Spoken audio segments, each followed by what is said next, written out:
automatic jaga benga madao Gimba Records.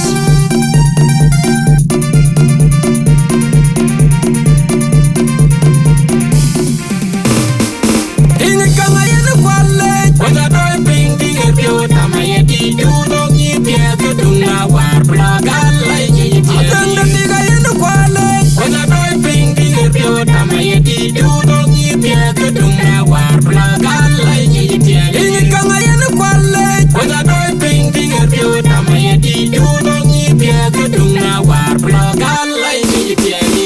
Ale dawun nyar weng Ale ben general Adungo yuang jang pia chak pio emil Enan herba ya chimil Baike lading Ya kapela watjak Chakran ya kere bodung Yang mana mona kona da Pia tingi undorong Aye urien kebingi ya Injale ting dia Inji jeng da temping Chakran ya kere bodung Yang mana janga kona da Pia tingi undorong Aye urien kebingi ya Injale ting dia Inji jeng da temping Chakran ya kere bodung Yang mana mona kona da Pia tingi undorong Aye urien kebingi ya Injale ting dia Inji jeng da temping Chakran ya kere bodung Yang mana janga kona da Pia tingi undorong Aye urien kebingi ya Injale ting dia Inji jeng da temping Orgar bocin paulan Juma gong dapura Orgit bocin paulan Juma gong dapura Orgar bocin paulan Juma gong dapura Orgar bocin paulan Juma gong dapura Orgar bocin paulan Juma gong dapura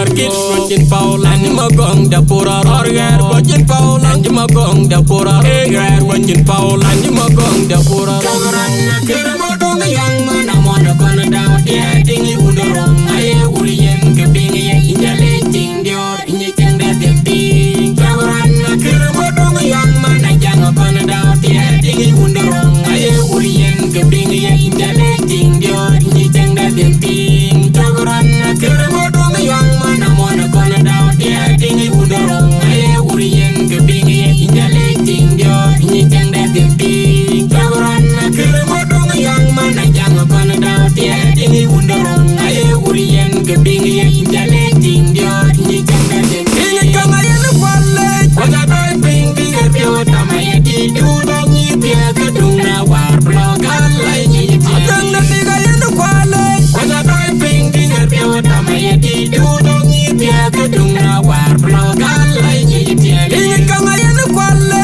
Waja doi ping dinge pyo Tamaye di dudong yi pia Kedunga war blogala yi pia Ale dawun nyar weng Ale ben general Adungo yuang jang pia chak pio emil Enan herba ya chimil Baike lading Yang kapela watjak Chakran kere bodung yang mana mona kona daw Dia tingi undorong Aye urien kebingi ya Injale ting dia Inji jeng da temping Chakran kere bodung yang mana janga kona daw Dia tingi undorong Aye urien kebingi ya Injale ting dia Inji jeng da temping Chakran kere bodung yang mana mona kona daw Dia tingi undorong Aye urien kebingi ya Injale ting dia Inji jeng da temping Chakran kere bodung yang mana janga kona daw Dia tingi undorong Aye urien kebingi ya Injale ting dia Inji jeng da temping Orgar bocin paulan Juma gong dapura Orgit bocin paulan Juma gong dapura Orgar bocin paulan Juma gong dapura Orgar bocin paulan Juma gong dapura Orgar bocin paulan Juma gong dapura Orgit bocin paulan Juma gong dapura Orgar bocin paulan Juma gong dapura Orgar bocin paulan Juma gong dapura Chakran kere bodong